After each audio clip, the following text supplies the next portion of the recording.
Sublime centuries from Ben Stokes and Ben Foakes gave England complete control of the second test against South Africa after 2 days at Old Trafford. Stokes' first 100 as captain and wicketkeeper Foakes' first at home took England to 415 minutes 9 declared, a first innings lead of 264. South Africa battled to 23 minutes 0 by the close, 241 behind. Stokes and Foakes came together at 147 minutes 5 with England 4 runs adrift after Anrich Norge removed Johnny Bairstow and Zach Crawley. Their sixth wicket stand of 173 has left England primed to level the series at 1-1 with 1 match to play. Both men overturned LBW decisions, while Stokes was dropped on 92 before falling for 103. Foakes was not out on 113 when England's declaration gave South Africa 9 overs to survive in the evening sunshine. Although openers Dean Elgar and Cyril Irwin came through, the Proteas face a huge task to even drag this contest into a 4th day. England emerged from thrilling battle. England's dominant position is in stark contrast to a gripping morning session when the game hung in the balance as the terrifying Norge threatened to undo the host's good work from day one. After England resumed on 111 minutes 3, Norge found reverse swing at high pace to have the poking Bairstow held at first slip for 49, then ended Crawley's resistance on 38 with a wonderful delivery that was edged behind.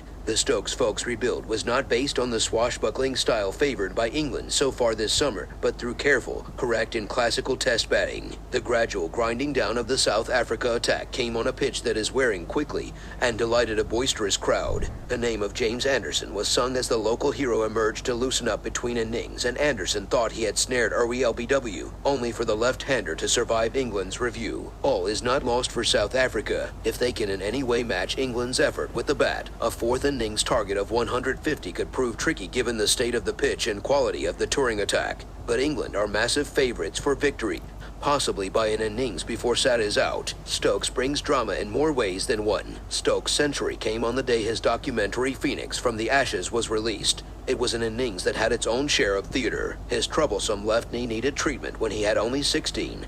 He successfully reviewed being given leg before Tulungi and Jitty on 72, and Aidan Markram failed to hold what would have been a stunning catch at cover as Stokes attacked the second new ball. The captain signaled his intent by sweeping the first ball he faced from dangerous off-spinner Simon Harmer for 6, but this was not the slogging Stokes that has been on display for much of the summer. Realizing the game's situation, Stokes batted with control and taking 98 balls for his first 41 runs. Thereafter he scored at almost a run a ball, including 2 more sixes lofted down the ground.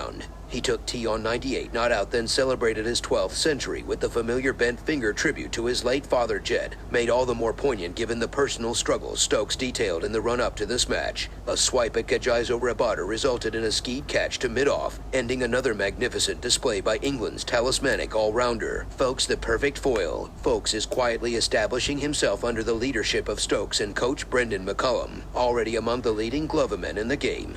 He is averaging 45 with the bat for England this summer. This was an unflappable century, only the second by an England wicketkeeper in a home test since 2016, and Foakes' first since a ton-on debut in Sri Lanka nearly 4 years ago. Matching Stokes' patience, Foakes scored with wristy whips through mid-wicket, and was happy to hook when South Africa tested him with bouncers. He had 28 when he overturned being given out LBW to left-arm spinner Keshav Maharaj, the closest he came to giving a chance. Foakes' 100 came with a cut for 4 off Norwich, and he had the pleasure of remaining unbeaten when the dismissal of number 10 Jack Leach signaled England's declaration.